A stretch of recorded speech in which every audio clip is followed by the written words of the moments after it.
wakati kazi hii ikikaribia kukamilika, maadui wake, yani Sanbalati, Tobia na Geshemu, walijaribu kumvuta chini ili kumzuia.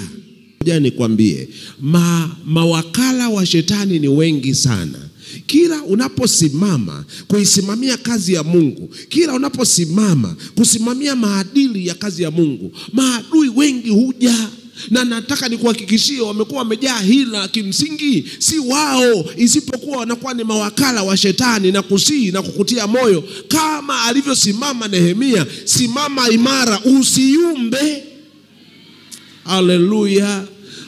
Unapoyumba unapoteza taji, si tu kwa kazi, hata kwa maisha ya kiroho.